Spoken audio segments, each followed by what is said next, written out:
Philadelphia, remnants of the Underground Railroad still survive today. Richard Allen and Absalom Jones became the first licensed Methodist ministers in the country of this historic church that was involved in the abolitionist movement. When the white congregants of the church attempted to segregate the black members, Allen and Jones left the congregation and founded Mother Bethel and Mother African Zoar churches.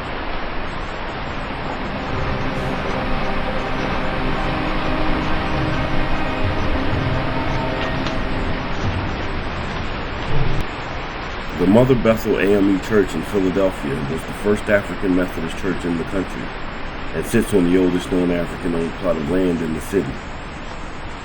The basement here was a safe haven for runaway slaves traveling on the Underground Railroad. Frederick Douglass and Sojourner Truth are among the famous abolitionists that have spoken here.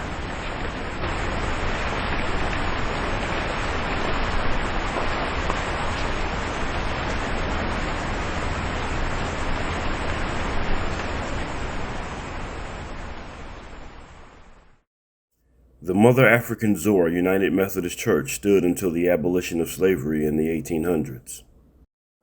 Richard Allen was a minister, educator, writer, and one of America's most active and influential black leaders.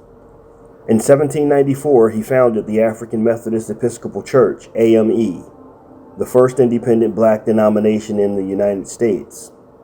He opened his first AME church in 1794 in Philadelphia, Pennsylvania. Absalom Jones was an African-American abolitionist and clergyman who became prominent in Philadelphia, Pennsylvania.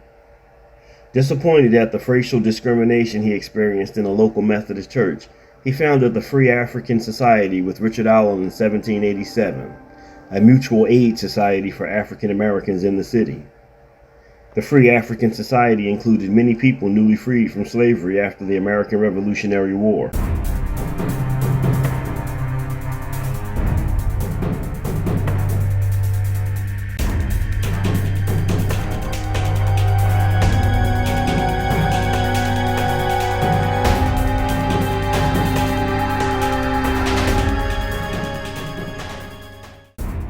Harriet Tubman, born Araminta Ross, was an American abolitionist and political activist. Born into slavery, Tubman escaped and subsequently made some 13 missions to rescue approximately 70 enslaved people, including family and friends, using the network of anti-slavery activists and safe houses known as the Underground Railroad. In 1849, Tubman escaped to Philadelphia, only to return to Maryland to rescue her family soon after. Slowly, one group at a time, she brought relatives with her out of the state and eventually guided dozens of our enslaved people to freedom. Traveling by night and in extreme secrecy, Tubman, or Moses as she was called, never lost a passenger. After the Fugitive Slave Act of 1850 was passed, she helped guide fugitives farther north into British North America.